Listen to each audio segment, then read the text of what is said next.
Hey guys, welcome back to my channel. Today I'm going to be doing my 37 and 38 week pregnancy update. This has been so hard to film, and not because I have something so serious to talk about, but I don't know what is going on with my brain. Pregnancy brain is affecting me immensely right now. I can't even form sentences. I really thought about writing a script, which is retarded because this is just a really simple video.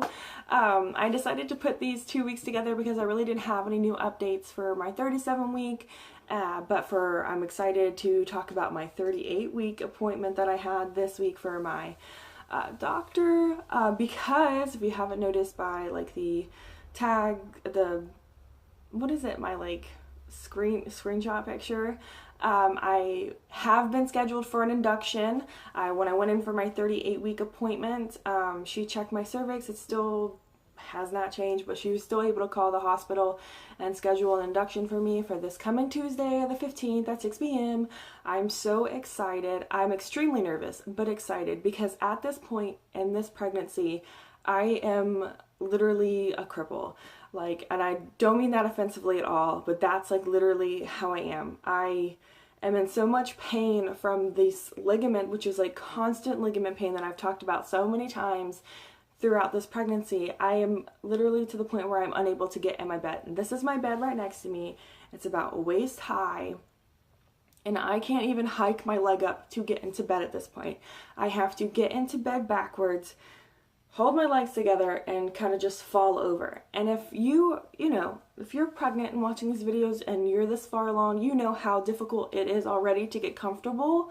And I'm unable to move. I can't move into positions. It's seriously my husband, I'm pretty sure, thinks I'm having contractions all the time because all I do is ball up and I'm in pain where I'm trying to move and get into a comfortable position.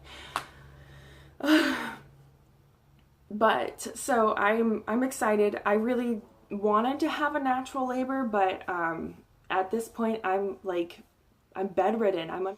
So me and Nicholas have been spending a lot of time in bed, and I'm done kind of ignoring him. I'm not ignoring him, but I mean we're not able to go out and play outside, and mostly we're just staying around the house. And he's a really good boy, so he's not showing any change in temperament, but to me I feel bad just because we're not able to do the same things that we were before.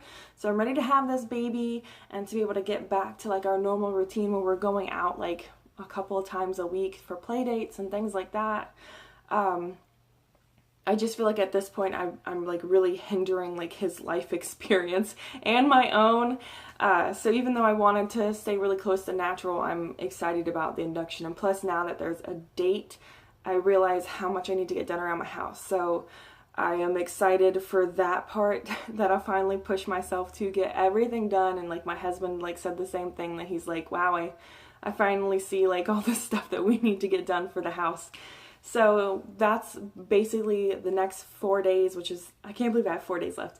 The next 4 days we'll be working on our house and getting things together for baby. Luckily we have all the clothes and all that good stuff. It's just the small things so that the house will be put together for when baby gets home, so we won't have to worry about it.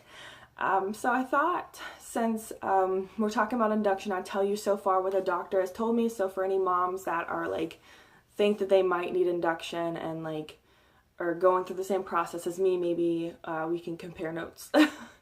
So as far as I know, this is what's going to happen. I go in at 6 p.m. and the reason why they told me I'm going in at night is because at this time, so my cervix is only 1 centimeter dilated, and I am still pretty thick. So they are going to insert a drug inside my lady parts to help soften the cervix, and either that'll help me go into labor naturally, or if my cervix ripens, then they'll put me on, and I'm still not going into labor naturally, then they'll put me on Pitocin. To me, so that's basically it. That's the roundabout that it'll go. There are extreme cases, but I don't want to go into too much detail because it's already making me nervous, so I don't want to sit here and make all the other moms nervous that might be going through the same thing. But basically I know that there's so many things that could go wrong, but it could also not go wrong at all and everything be fine. And so I'm trying to focus on the positive because I don't want to sit here and like stress myself out.